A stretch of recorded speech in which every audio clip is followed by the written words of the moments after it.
तो चलिए शुरू करते हैं। हमारे पास है चुड़ैल की बारात का 6वां अध्याय, बारात का बुलावा। उसके कुछ अंश लगता है ये उत्तर प्रदेश की किसी लोक कथा पर आधारित है ना?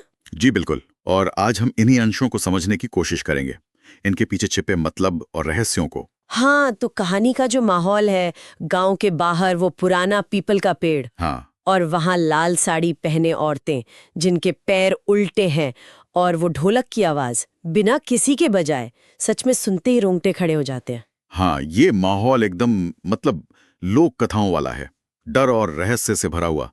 उल्टे पैर, अपने आप बजती ढोलक, ये सब तो क्लासिक संकेत हैं कि कुछ अलौकिक होने वाला है। बिल्कुल। और फिर कहानी आती है विक्की पर। वो एक पिंजरे में बंद है, पर अजीब यह है कि वो कांप नहीं रहा। नहीं, वो तो खिड़की से बाहर देख रहा है। हाँ, ऐसे जैसे किसी बारात का इंतजार कर रहा हो। ये बात कुछ हजम नहीं हुई। और तभी अघोरी बाबा की वो बात आती है कि चुड़ैलें विक्की की आत्मा को दूल्हा बना चुकी हैं। ओ हाँ, और अगली पूर्णिमा को उसकी बारात निकलेगी, लेकिन दूल्हा मरा हुआ होगा। ये क्या मतलब हुआ? यही मामला गहरा जाता है। अब खतरा सिर्फ जिस्मानी नहीं रहा, मतलब ये आत्मा के अपहरण जैसा है।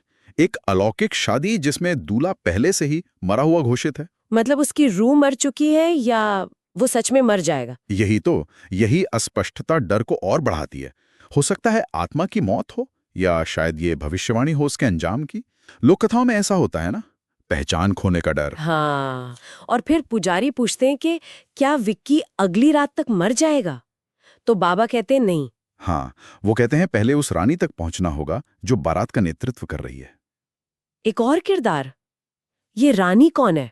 मतलब विक्की दूल्हा है पर निशाना रानी है। बड़ा कंफ्यूजिंग है। सही बात है, ये मामला और उलझ जाता है। और इसी उलझन के बीच विक्की खुद चिल्लाता है, कहता है उसने उन्हें नहीं बुलाया था। हाँ, कहता है ये सब रोहित के कहने पर हुआ। सब हैरान। और फिर पुजारी का वो खुलासा कि रोहित तो 7 साल पहले मर चुका है। 7 साल? तो मतलब एक मरे हुए आदमी का हाथ है इस सब में, उसकी आत्मा। लगता तो यही है, पर क्यों? उसका क्या लेना देना? और तभी अघोरी बाबा वो अंजलि तस्वीर उठाते हैं। हाँ, वो तस्वीर वाला सीन, कुछ मंत्र पढ़ते हैं, उसे उल्टा करते हैं। और तस्वीर की धुंध में दिखता है कि रोहित की लाश पर वही तावीज रखा गया था। वही तावीज जो अब विक्की पहने हुए है। अरे बाप रे। बिल्कुल, ये तावीज वो जैसे एक पुल बन गया है जिंदा और मुर्दा दुनिया के बीच।